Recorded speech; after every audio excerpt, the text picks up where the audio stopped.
I am Halli Casser-Jayne, and welcome to the Halli Casser-Jayne Show, a podcast akin to the great salons of times past. Pour yourself a martini, grab a spot on your favorite sofa, and listen to the great artists, writers, politicians, and celebrities of our day discuss and debate the current political and economic scene, art and music, film, literature, or maybe talk about the newest trends in fashion, design, and haute cuisine. Whether it's the current political cocktail or the latest must-read award-winning book, we tackle all topics and like to stir and sometimes shake things up.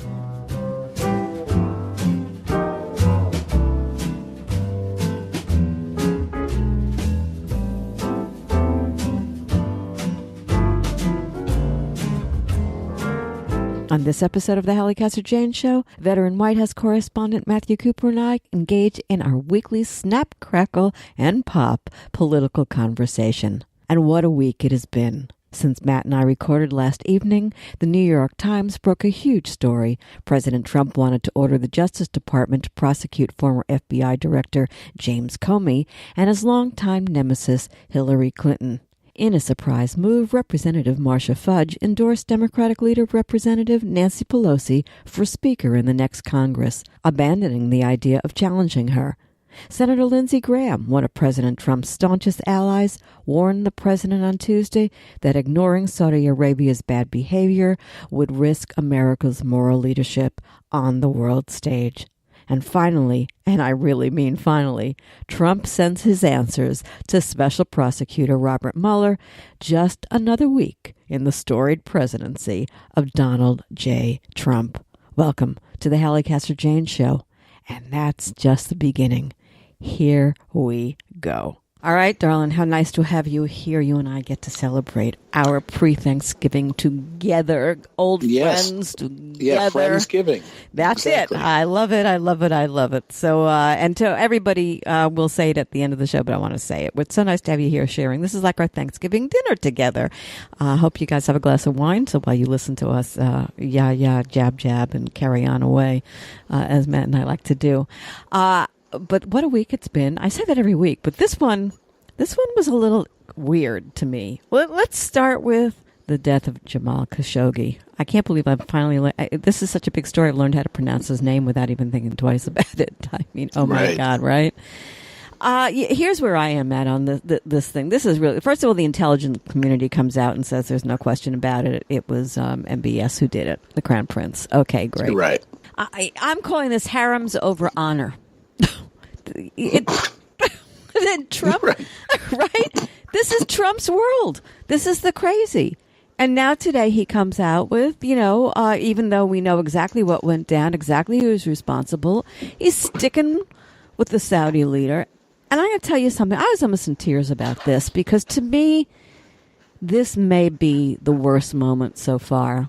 And maybe we've said that a lot, but to me it really is. When the President of the United States says America's foreign policy is for sale, that human rights are for sale, America first, this to me is about the worst place we can possibly get. Secretary of State Pompeo says, look, it's a mean and nasty world out there. Here's the truth. Twice the Saudis have rescued Trump from bankruptcy. I could wax eloquent for the next 40 minutes just on this. I'll turn it over to you because you know me. I'm getting myself all worked up. Go talk. Well, look, I mean, the U.S. deals with murderous regimes all the time. It's not that we're, dealing with the Saudis or we're not breaking diplomatic relations. It's that we're being so dishonest about what happened, or the president's being dishonest. It seemed clear from the beginning that these guys would not have killed Khashoggi, who was a U.S. resident and a journalist for the Washington Post. They would not have done it without orders from Mohammed bin Sultan, the Saudi prince, who's really running the country. So, for Trump to continue to say, I don't know if it was MBS, it could have been MBS, it could have been some guy sitting on his bed in New Jersey, I don't know. It's like what he said about the Russians during the campaign. I don't know. Maybe it's him, maybe it's not him. and just be honest. I mean, in the past when, Ike dealt with Stalin or, Nixon with Mao, no one apologized and said, I don't know if Mao caused the Cultural Revolution. I don't know. Maybe there are gulags. Maybe there aren't gulags, But it's so weird. It's so weird. Why? First of all, it shows him as weak. Does he not see himself as weak in this, play that he's conducting right now? To me, it's a weak move. Okay, you can tell us what to do because we're for sale. Well, you can lie to our face, right? Everyone knows you're lying to our face, right. And then we're just not even going to call you on the lie. I mean, I don't think anyone thinks we can, cut ties with the Saudis, or not deal with the Saudis, or not, be with them on containing Iran or other things. But this is it's you got to take a stand. You got to take a stand. Go ahead. I'm sorry. Go. What? Yeah, I mean, I think now that it's, the intelligence agencies have established what everyone assumed, then, what's the big deal? I don't get it. It could be, as you intimated, personal financial ties with the Saudis. It could just be a tick on his part. I don't know. I don't know what's motivating him to do it, but it's not good. It's not pretty. It's not pretty. And let me tag to this story another story that's not gotten a lot of play, and I think it's important in terms of MBS and Khashoggi, and that's the Interpol story in Russia gaining control over Interpol. And I see a correlation in all of that. What are your thoughts on that? And explain to people what this is about, because this is not something everybody knows. Well, Interpol stands for International Police Organization. It's basically, you hear about it in spy movies or whatever. If, there's a fugitive who's gone from the U.S. to Ireland, you let Interpol know and they put out a warrant for the guy's arrest. And it's sort of an international cooperation of police agencies and investigative authorities like the FBI and whatnot. Anyway, it looks like for the first time a Russian is going to head it. And there's a lot of concern because, it's a Russian heading it. So, now, it's not the first time a kind of, bad guy is kind of headed. In its predecessor to the Interpol was headed by one of Hitler's most notorious Nazis. You're trying to think who it is? I don't know who it was. Heinrich. Heinrich, yeah. Yeah. So it's, it goes Reinhard Heydrich. So it's not, it's not unheard of, but, I think people are protesting. But what do you see as the connection between that? I see the world a changing, and I hadn't thought about that. But at the core of who Trump is a coward. I mean, everything that he does because he's so insecure, and I think, and basically he's a coward. He doesn't want to go. He's afraid. He thinks everybody's going to kill him if he goes to a military, Afghanistan or something. So he's not gone there. He doesn't go into the army because he's scared to death to go into Nam. Bullies generally are cowards who just learned how to put their, strong face forward when at the end of the day, they're not. And I just see something here with the Russia thing and the Saudi thing and Iran and all of that. It's just America doesn't have any power. Is losing power. Imagine 30 years ago, and maybe I'm wrong, Russia heading Interpol? The Saudis getting us to say, well, okay, he carved up a guy and chopped him to bits. No big deal. And he's an American resident. So there's something in these stories that are representative of what Trump's failures as a, and I put it in quotes, leader are. Because he doesn't lead; he takes care of Donald Trump. I think.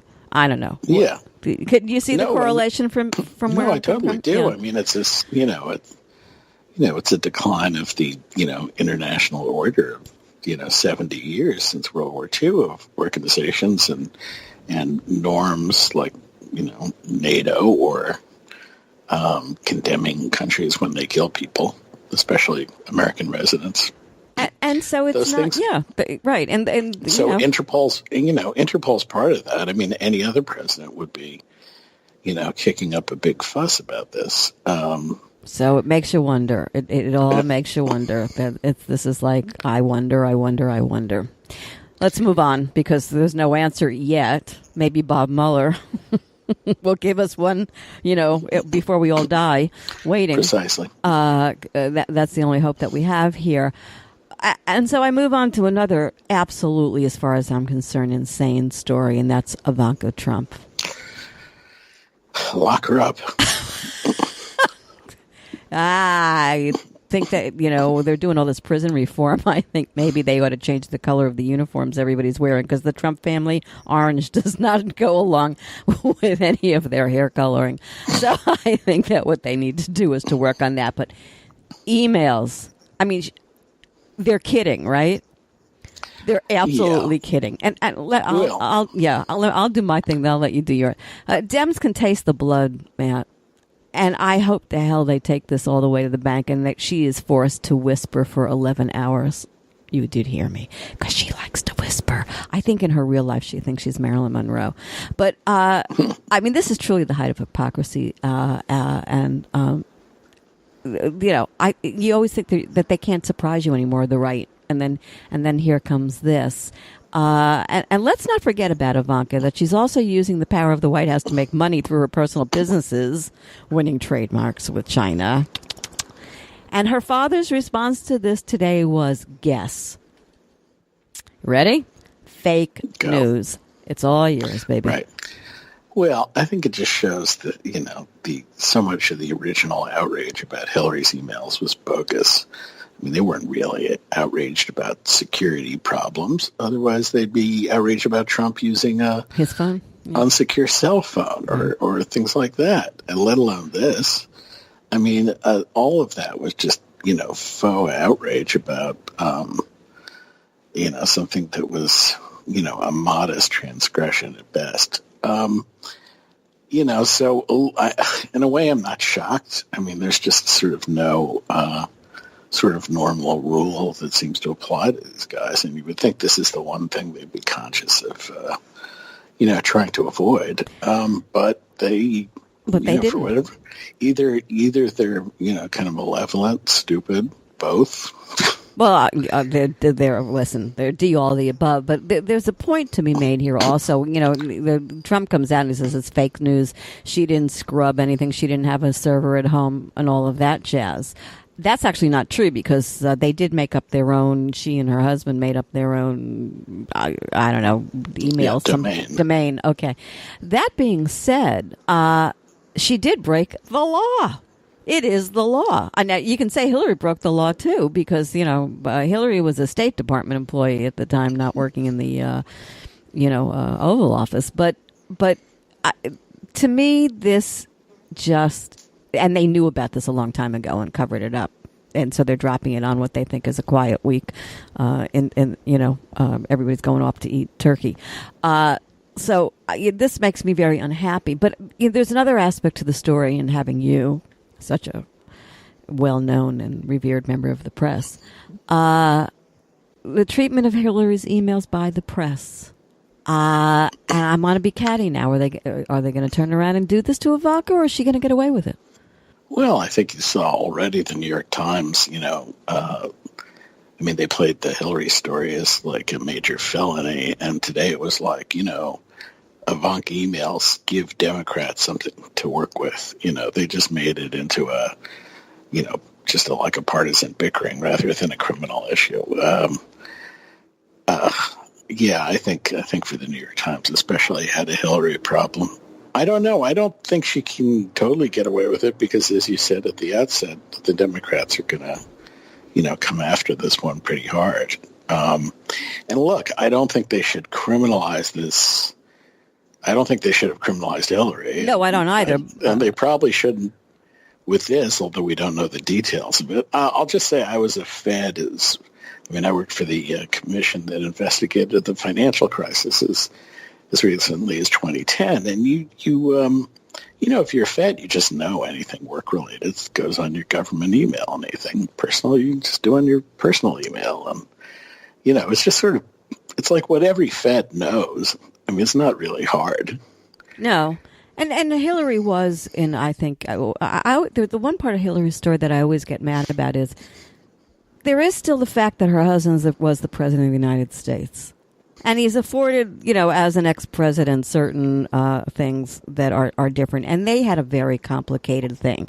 Here you got the Secretary of State, and the husband was the ex-president of the United States, and now she's running for presidency also. I have never felt that the rules, the people understood how much maybe Bill played in all of that, and protecting him as well as to what was coming into their world. But, maybe that's just me being, a Democrat type or a leaning left type because I'm not a Democrat, but you know what I'm saying. Well, I understand. I mean, he had been out of office, 16 years. He's still out there on the world stage more than most. So, well, look, there were always going to be conflicts of interest between. Well, there's the word I was looking for. Thank you. Yeah.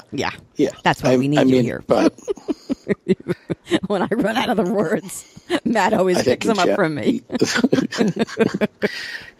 So good with words. So wonderful. Good. We are so good. So good. The best words. Oh, God. Here he goes. He's in a mood today, guys. I got to tell you. Go for it, Matt. Give us all your little, The best words. The best. All right. So, look, now I'm going to go to we brought up the Democratic Party. Oh, my God. 16 signed a letter to oppose Nancy Pelosi. Now, I know we kind of got on this a little bit last week, but my friend... Yeah. This is like, can they shoot themselves in the foot or what? Give the Democrats a chance. Yeah, well, this is a little bit of a mess. I think Pelosi will get through it, but you had a fairly significant number of Democrats who said they wouldn't support her for Speaker. She needs to round up some of those votes in order to be elected Speaker. I think she'll probably be able to do it. But it's an obstacle. But the people who are criticizing her, I mean, one, they don't really have a good rationale having just won the House under her leadership. And second, they don't even have anyone running against her. So they're just in theory against her being the Speaker, but they don't have anyone else to vote for. Right.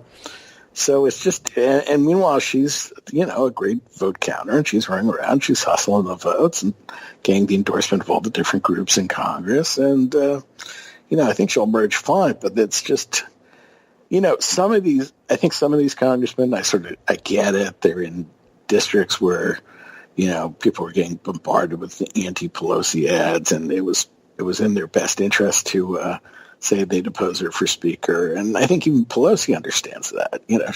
She's a big girl and doesn't take that stuff personally. The problem is you got some Democrats in safe districts who are just kind of, they want to needle her because they think it's good for their own national ambitions, like Seth Moulton, the congressman from Massachusetts. I find him... I don't think... I must say, he's really been diminished by this. I mean, he'd been, a kind of interesting figure because he went to Harvard and volunteered for the Marines and was in Iraq and seemed kind of interesting. And if he really hates Pelosi, he should just run for Speaker. But he's not doing that. He's just trying to, block her from being Speaker. It's ugly and stupid and silly and self-defeating and also, do they think the Republicans will not find a way to demonize any successor to Pelosi? I mean, do they think they'll attack Marcia Fudge or whoever they come up with with equal or greater vehemence? So I don't really even understand what they're doing, and there's no real ideological dispute here. No, it's just them. It's just Dems, and there's always that little group that go off half cocked and take the eye off the ball, which at this point should be, she's already Speaker and she can start opening a mouth. It limits her to what she's going to say and come back at Trump with. Particularly, I want to see what happens with this thing with Khashoggi in the next 24 hours. She's hampered because she's not the Speaker and people are opposing her. And that's just, taking time away from what needs to be dealt with right now on her part, instead of her having to kind of lay low, not to have to go into answering questions about this crap. So, right. Yeah. So, again, it's stupid. And we'll discuss Seth Moulton because I got issues with that guy. I want to change subjects. I want to go to Stacey Abrams. I want to talk about this because this woman amazes me. She did not concede for very good reasons. She said, that would be like saying what happened is okay. Yeah, but I think that this voter suppression thing is something that really the Dems need to get a hold of and make it a huge issue. On the other hand, there are left Democrats, like there was an article in Slate, that Dems shouldn't make an issue of it. Don't you think they should make an issue of it and stand their ground on this? Like, enough of this? Yeah, I mean, I think they should wherever it's really been suppressive. Is that a word, suppressive? I mean, I'm the one with the English language problem. Where I think there's been a little bit of a tendency on the part of Dems to sort of conflate lots of things under the banner of suppression. That may be true. Yeah, I think in Georgia, the Secretary of State certainly seemed to have, bad motives in some of the actions he took about signatures and other things that Democrats should legitimately go after. In some other states, we're just having an ID law, which has been upheld by the courts. They should not sort of turn that into, George Wallace and Bull Connor when it's not really. But that said, I think Abrams did the right thing. I think there were questionable things. I think it's maybe a little over the top to say the election was stolen, as some Democrats do. I mean, the guy had a pretty decent margin. But, that said... I don't agree with you there. I think it was stolen.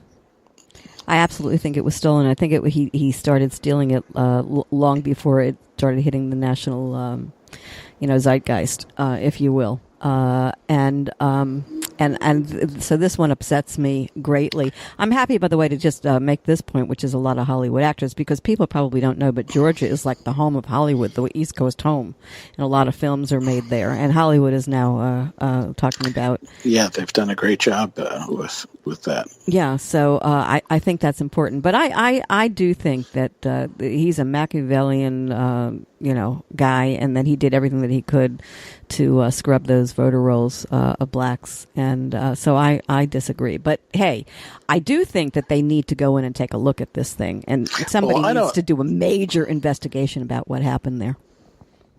I don't disagree. He took actions that robbed her votes. Right. Whether the final outcome was stolen, I'm not quite there, but it's bad no matter what. So right. And don't you agree that this is not one that they should just I think Congress, the Dems ought to take a look into this and really look or get some kind of investigative committee in there, because that wasn't pretty. And I think there should be rules, by the way. Would you call Florida stolen?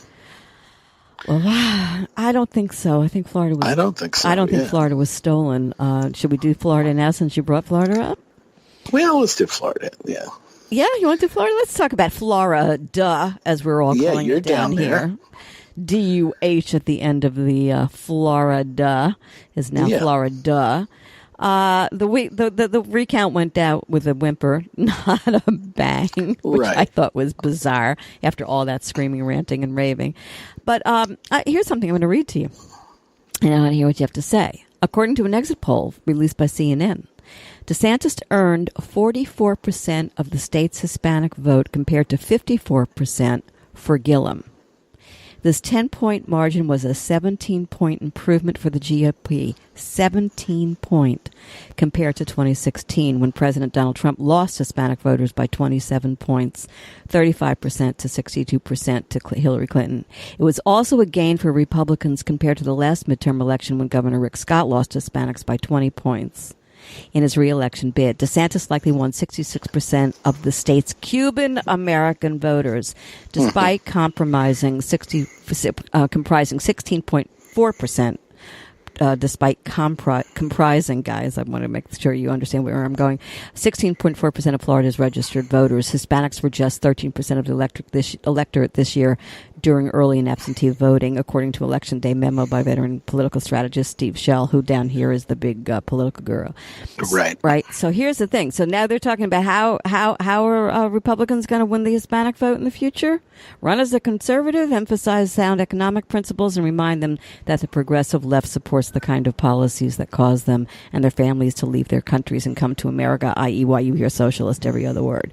And all of this, by the way, explains Marco Rubio. I'll throw it out to you, and then I'll add my 2 cents. Yeah, I'm still a little surprised that since DeSantis went all out on build the wall, that didn't hurt him more. But I think it's a useful lesson for Democrats. I think it's not impossible Trump ups his numbers with Hispanics next time. I mean, you don't know. I think it's a more variable vote than Democrats have taken account of. And there's a difference between the Cuban vote and other Hispanic groups, which I think that is why. And where they won the vote, which is what killed him down here, Matt, is they won it in South Florida.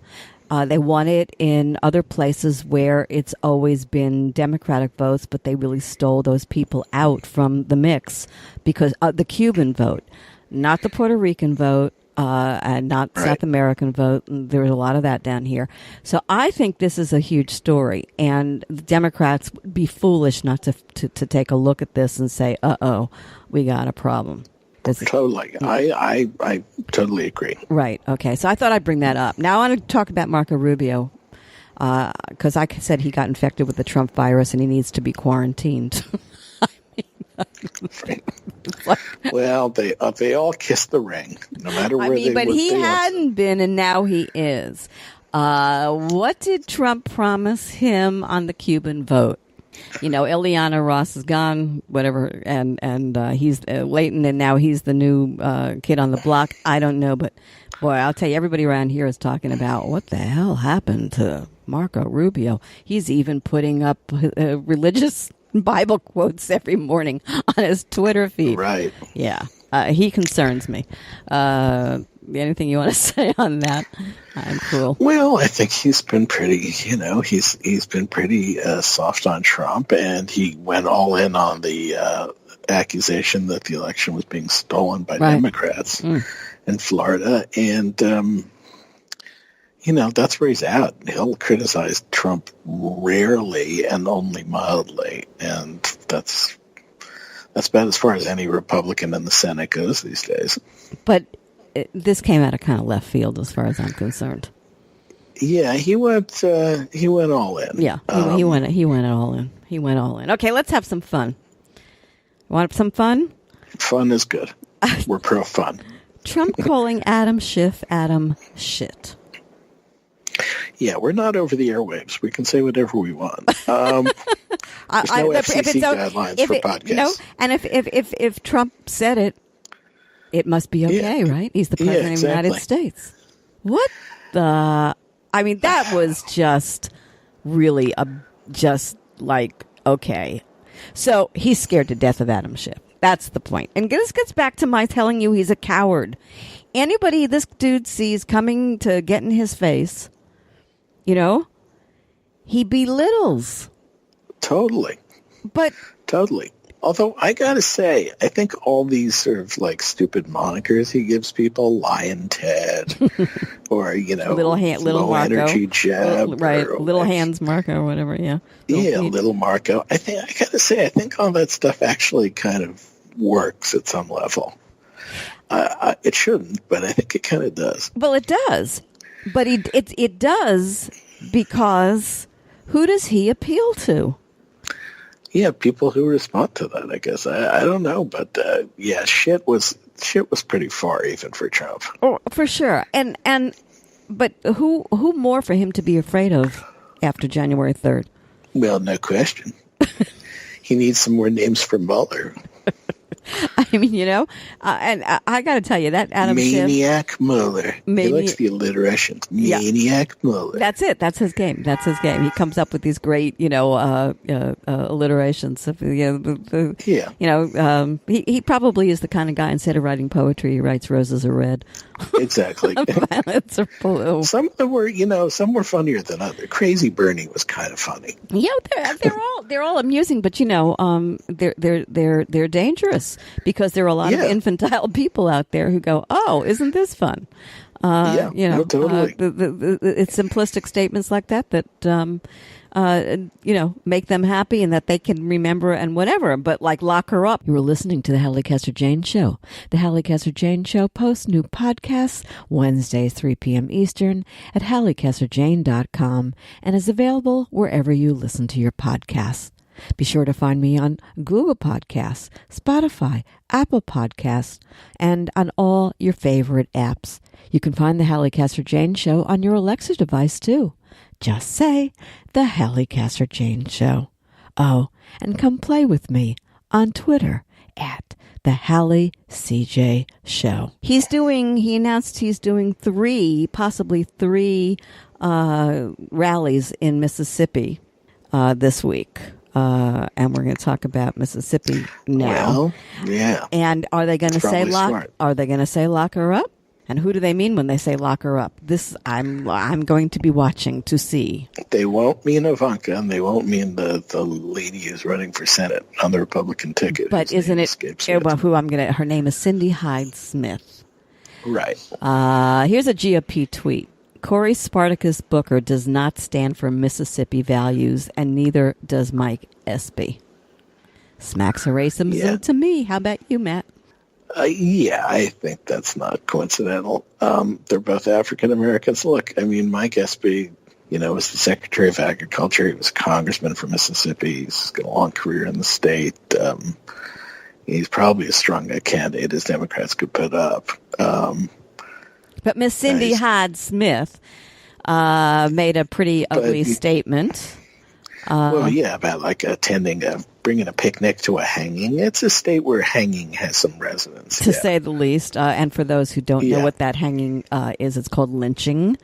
Just in case you didn't know what that reference is to. And now today surfaces a picture of Hyde-Smith wearing a Confederate hat, carrying a gun. Hello. Which have caused, by the way, Walmart to immediately rescind on their donation to her and actually ask them to bring one back. There's going to be another debate tonight, I think it is. Here we go again. Let the GOP play racism. Yeah, well, it's unfortunately that's the road they're going down here, and Mississippi has a long history of that, and it's unfortunate because they don't even really need to do that to win. Well, the cards are kind of stacked in their favor, and it's sad to see. That's not a game that Thad Cochran, whose seat is being vacated here, played. He was senator for 30 years from Mississippi, actually aggressively courted black votes last time to win his primary against a Tea Partier. So, it's sad to see them going down this road. Well, there's also this. Trump, at the end of the day, on the blue wave, took a true thumping. Because where are we now at the end of this thing? 39-40? Well, right. And if Espy were to pull it out, then no losses in the Senate. It's like, oh, shoot, right? Yeah. I.e. the president going down there 3 times to Mississippi, which is a place he probably doesn't even want to fly over. I mean, no less get on the ground. This is not his territory, that's for sure. So I think that's interesting. You think Espy can pull it off? Well, you can't totally write it off. I mean, it is the state with the largest African American population, and if you get them turning out, then you need very few whites to put them over the top. So, look, Doug Jones won. I mean, it's not crazy, but it's still, I don't know what the polls are looking like right now. Where are they? Do you know? There haven't been any for weeks. Some new ones are supposed to come out in the next couple of days. Yeah, that's why I didn't know where they were. I thought maybe it had some. I don't think we really know, but SB's, Mike Jones is good. He's a good candidate. He's going to emphasize a lot of practical issues for the state, economic development, agriculture, other things, and we'll see where they go with this. So let me bring this back to Florida for a second and see what you think about this. I've been reticent to talk about what really went down here, because I told you I was on the inside of some of this and I was watching, how the Democrats were running the campaigns and the get out the vote and the canvassing and everything else. I want to tell you that it wasn't good, at least around my part. And they did the same thing here that they've been doing, that it cost them votes in other elections, that changed in some districts or some states, which is they knew that if they went into, it goes back to Obama and what he did. If they would go to places where you didn't think you were going to find Democratic votes, you could. Virginia did that. And you mined votes out of places that you sent people into places they never would because they thought it was a Republican stronghold. I can tell you the same thing happened down here. They played the same old thing. South Florida was going to go Democrat. Right. So Mississippi, unlike South Carolina, I don't know what they're doing down there. Are Democrats down there going into areas where they didn't go before to do some of the white vote? And are they getting out the vote and picking people up and to take them to?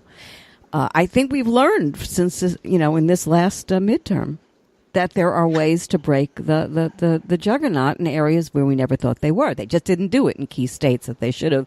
And, of course, when 2020 comes around in Florida, if they don't, other than getting their 1-point-something million new Democratic voters. Anyway, what you have thoughts on that? I think, three things are at work in terms of getting out the vote for Democrats. One is you got to have issues that motivate them. In this case, there's the push of Trump that's getting them motivated. There's also the poll of some interesting good candidates that have been out there this year, obviously. Beto O'Rourke and a lot of these House members and stuff. That's part of it. A second part is just the mechanics of getting people out. How good are you at kind of getting people to go to the polls and knocking doors and doing that, and so, those things are really important. And finally, I think there's a certain psychology of feeling like your guy could win. Like it keeps your numbers down if people feel like it's totally hopeless. And the thing that O'Rourke did in Texas was he made it seem plausible that a Democrat could win statewide. I totally agree. And that totally energizes you. And if you're like, Washington Monthly, where I used to work, had a great piece about sort of, blue Democratic voters in West Virginia and, how kind of like depressed they've been, feeling isolated and like, you don't even want to tell your neighbor you're a Democrat. But things are starting to change on that. There's a Democratic candidate who ran for Congress this time out. He didn't win, but he sort of got those people woken up. And I think SB has some potential to do that here. Well, so. I hope so. But again, I get back to the Democratic Party, and I just hope like hell that they figure out that the rules have changed, and they're going to have to play those rules very differently than they've been trained playing them. And I did see a big fail in Florida on that. I have to tell you, we had bad candidate. I mean, Nelson, no energy, and boy, I heard some stories that I can't even say on air after the election from people who worked with them. I'll write a book that about it. Did not reflect well on the Nelson campaign. Oh my gosh. How's that? Oh, yeah, not so good. Not so good. But I didn't think there was. And yet he ran ahead of Gillum. But he was white. Right. Well, that could have helped. Yeah. That was the only difference. Because I told you, if he was going to have a big momentum, he was going to take Gillum with him, or Gillum could take him with him. But it turned out, like I said last week or 2 weeks ago, whenever the hell the thing was, it was race, baby. it was race. No, I hear you. I hear where you're coming from on that. Yeah, because that's the way that it is. I had Greg Sargent here, the Washington Post blogger, a couple of weeks ago. Something he said I wanted to bring up. He said, "Stop wringing your hands about investigating Trump," he said to the Democrats. A new narrative is framing all this as a choice between attacking Trump and scrutinizing policy and governing. This is a fake choice. There are two sides of the same coin. This goes back as if Democrats can shoot themselves in the foot. They will. He agrees with me on that story. Point being, I do hear wringing of the hands. We got to be careful. We better not be all about going after Trump. We got to put a policy. First of all, you can walk and chew gum at the same time. But I think if they want to keep Democrats fired up, they better go after Trump as much as they can because... Right? Totally. I think that, they should have legitimate investigations. I think Pelosi has been wise to be cautious about impeachment. Because that's a different story. Yeah, that's a totally different thing. That'll just suck up all the oxygen. Right. You don't need to do that. And you might not even hold the House Democrats together to do impeachment. So I think that's a bridge too far. But to just have these committees investigate the myriad scandals of the administration, why not? It's scandal. They don't need to inflate anything. No, that's what my point is. It's scandal. It is truly scandal, Matt. And so I'm worried. I'm worried that they're gonna try and do the right thing at a moment when I don't know why they're calling it the right thing. By the way, not to go after a dude who's got a Malian clause in problems, et cetera, et cetera. I don't see why. Yeah, the Congress can walk and chew gum at the same time. I don't see why they can't constructively work on policy, even coming to some areas of agreement with Trump if possible. But it seems crazy not to investigate these things. If you're running the Interior Committee, how could you not look at Ryan Zinke and the Secretary of the Interior and all his, missteps, to put it charitably, using government airplanes and whatnot. So I don't see why they wouldn't do it. They get a weird conscience.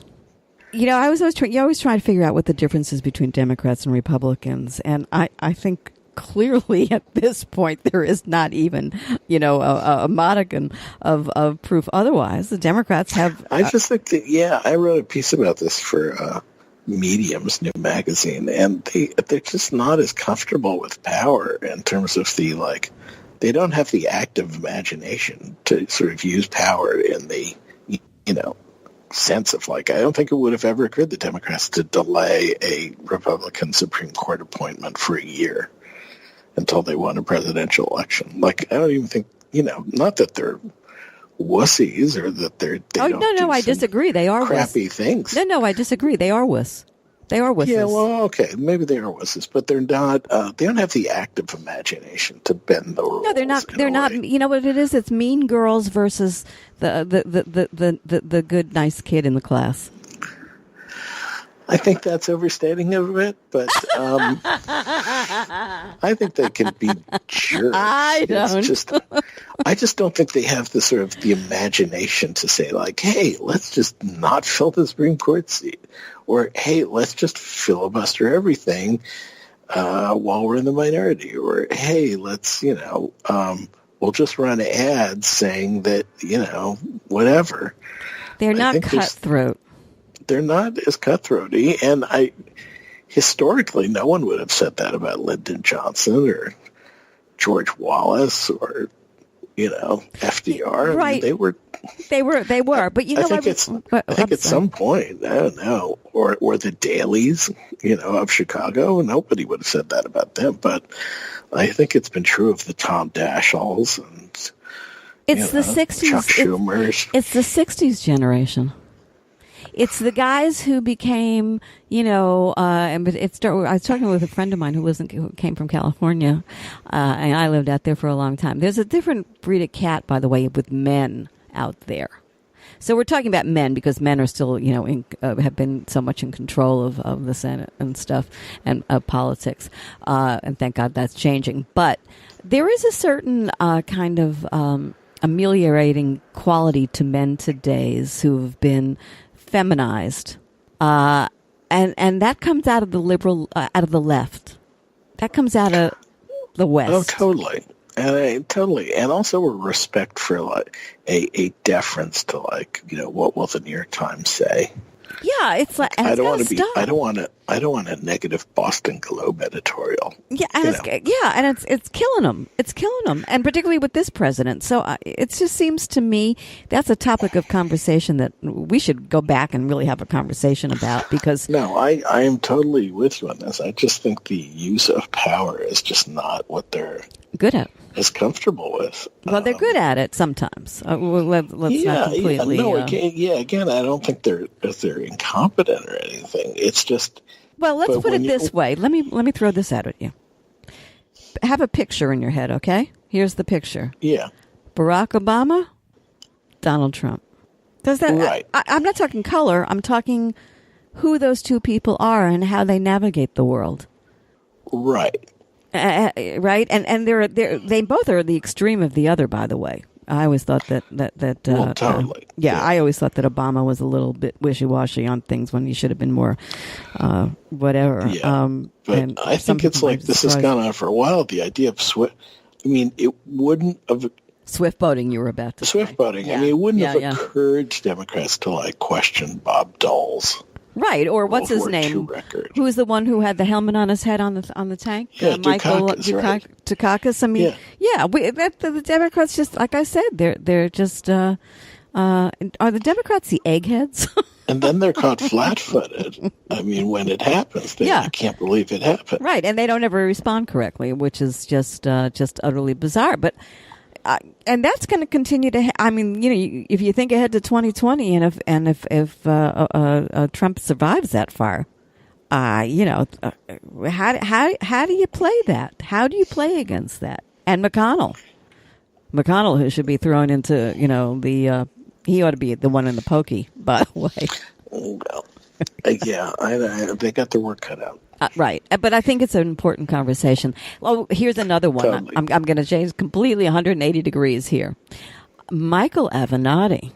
Right. Wow. Has this little babe, like 20 years old or something, Marielle Miniuti, who said that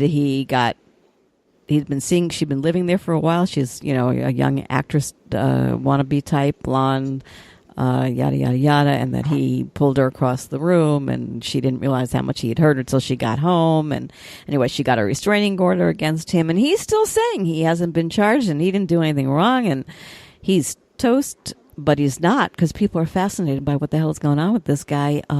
If anybody could pull a rabbit out of the hat, it's Avenatti, but this is weird. Right. Well, it's always going to be harder for somebody who's portraying himself as like a defender of victimized women when they themselves are accused of victimizing women. So yeah, he's got some reputation to catch up on. I mean, I don't know the merit of the charges. I think everybody deserves their day in court, presumption of innocence, right, and such. So, and I don't know what happened, but it's bad for him, and it's always going to be worse for an Al Franken than for Brett Kavanaugh in a way, because just if you're seen as some kind of feminist hero and then you do this, you look like you look stupid. It looks bad, right? It looks really bad. But there's a guy on Twitter. I can't think of his name right now. Damn, who a right-wing young upstart who's going after a lot of people, and Avenatti says that this was all a setup and he was part of it. Are you aware of that story? No. Okay, let's leave it there until I have all the facts and the guy's name, and we'll pick that up next week, folks, when we see more what comes out of this. But it's a tease, and that's the way that it is. Okay, I'm throwing out a completely ridiculous statistic. Soybean sales overseas are down 98%, being picked up by Russia. Our sales to other countries, right? Oh my God. Yeah, well, that trade war is not going as well as some said it would. So what happens with something like this? I mean, I remember them going out to, Iowa and places and, reporters and interviewing all these farmers who said, oh, we're going to stick with him. But 98%? And then what is this, like a freebie? Give this to Russia? What? This is crazy. And then the stock market goes bonkers in the last couple of weeks. Talk to me. What, Well, yeah. I mean, the trade, look, there are legitimate trade issues that an American president should be going after, and in a way that was, tougher than what George Bush or Barack Obama did. But, this has been so haphazard.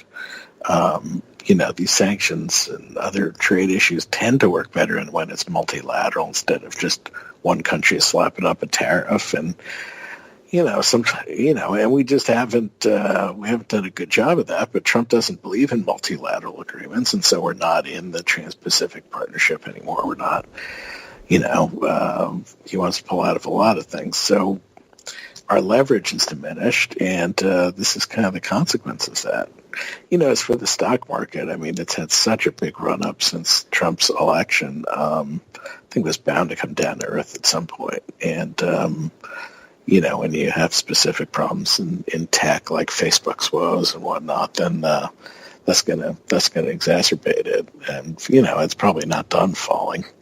No, I don't think it's done falling. The housing market is showing real signs of stress. I didn't need to retire anyway, so, I'll just be like, send in your money to us, folks. Both of us. I'll have that. We're Walmart getting beat up in the last week or so. I'm fighting you for that Walmart greeter job. Yeah, no. You can have it. There's no fight there. It's all yours. Oh my God! I don't want that one. I don't want to be the shelf stalker. It's just really crazy. Okay, let me go to this. Vanity Fair. Jane Mayer again comes up with one hell of a piece the other day. I really had to talk about this for just a minute, and that's that, we're watching Trump just go absolutely ballistic in every way, shape, or form. He's like a raving lunatic when he's appearing. And by the way, he has not been He has like one thing. He goes to do the Christmas tree yesterday. That was what he did for the whole day yesterday. He is like not even having appearances. He's all messed up. But because he's nervous, I'm sure, with what's going to happen with Mueller. But here's where I wanted to go with this, and that is she comes up with this great story that he is expressing concern to people that Junior's going to get indicted. Now, listen to me, but he's not worried about Junior. He's worried that if Junior gets indicted, according to Jane Mayer, it's going to implicate him. Right. Like Junior will flip on his dad. Or it's just bad for him in general. Yeah. There's a great TV show called Succession. Do you know about it? I haven't seen it. I do know about it. Do watch it. You would almost think it's the Trump and the Trump kids. It's amazing. I'm highly recommending this series. This is like, oh my God. But yeah, there is, even with this, he's not the father people think that he is. And you can, by the way, you can see that when the kids are talking and when they're in the same room with him, they look to him for every sec, just, did I say the right thing? You can see the massive insecurity that these kids feel and the approval that they want from old Trump, who, by the way, old Trump, who gave himself his presidency an A+, and I just want to say that he was absolutely correct for the first time. He got an A+, A for arsehole. That's what I'm saying. Don't be mad at me, Matt. I had to go there. It's okay. I was just wondering how you're going to wind that up, but it's okay. You got it. I get it. Okay, so the only other two things that we wanted to talk about, and we can briefly, is the fires in California and Trump's handling of that. Oy. Well, I mean, first let's just start out with how rarely Trump goes to California. It's like a foreign land. This was only his second trip. The other one was, as Bill Maher said, to look at swatches of the wall. It's true. It's only his second trip there. He's been like West Virginia 10 times, right. Okay, this is an eighth of the population. When he goes out there and, first he had all this complaining about forest management. And, I think he conducted himself reasonably well when he was on the ground. I mean, not great, but he wasn't too terrible. Look, it's an awful situation. It's just... it's just... My house burned down where I used to live. Yeah, I mean, it's such a beautiful Seriously, country. And, gone. Yeah, my ranch house. Yeah, I think it's, I think at some point there have to be a more serious discussion about whether you can, build homes in some of these places that are so prone to fire and mudslides, and will become more prone to it as the climate heats up. So, but he does the same thing, and he goes out. He says it's their fault, and the raking, the raking, yeah. With the Finland and the raking. It's just insane. But, the photo up there with Jerry Brown and with the new governor, who was married to his son's current girlfriend. Right. That's got to be an interesting conversation. It was because... Such a great girl. I can't believe you let her get away. So great. I have problems with him. What's his name? I always forget his name. Gavin Newsom.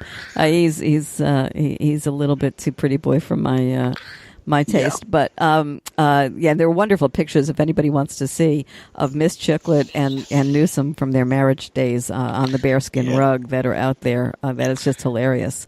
Really? Well, not naked, but very. Go look it up. You just look it up. It gives you a real. And then she was married to Maurice Valenci. Yeah, I mean, she's an interesting woman. She's she knows she's Puerto Rican. Yeah, she knows what she wants, and she goes out. She's an interesting one. She's an attorney. Interesting character. Yeah, I think she made a choice along the way whether she was going to be smart or she was going to be pretty, and I think she chose pretty. And so she goes for powerful men who can, she gave up her job at Fox, or they were actually asked her to give up. She wasn't well loved over there, from what I understand. But she's a really interesting day. So we're really in the we got down to the low. I just took it to and we shouldn't end on such a low. It's Turkey Day coming, and I know that I speak for Matt when we say to everybody, happy gobble gobble. Have some fixins on us, and enjoy your holiday week. Anything you want to say, Matt? Anything I missed, Matt? Anything? No. You covered all the bases. And we covered all the bases. We covered all the bases all together. Look, this is so much fun to get to talk to you every week. It's terrific. And we hope you guys are having a good time listening to us. Who knows what will happen over the next week? Oh, I am sure it's going to be. I don't know. Let me just ask Trump you this. sends Mike Pence to Gitmo. Yeah, well, I wouldn't argue with him on that one. But I am curious on the Mueller thing. You think this is close to finishing, or you think? I would tend to think, either in the interregnum before Christmas or after the New Year, right? But not. It's not going to do it like Christmas Eve. It's not going to do it New Year's Eve. So, Right. I guess I would say a few more weeks. Well, down here, go ahead. So a few more weeks. So it's coming. I'd say January. Okay. So but I'm just guessing. It's all a guess, but there's something there. But I'm sure something crazy is going to come down the pike as soon as we get off the phone. It's that'll be that. I will tell you that Florida is up in arms, or at least South Florida is up in arms, because the Thanksgiving begins, Trump coming down for the long weekends and tying up traffic all over Palm Beach. Right. And everybody around me is like, you moron, go back up to Washington and leave us alone, or go to New York. Is it that bad if he stays on the compound? Yeah, he doesn't. Wow. Please, the road, they're tiny little roads in Palm Beach. You got to navigate, and they got to shut everything down for him.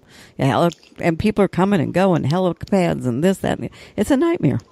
By the way, the busiest week of the year in Florida. So people aren't happy that he's You can't get a room at the Breakers. No, you can't get a room at the Breakers. Only at Mar-a-Lago. I'll see you there.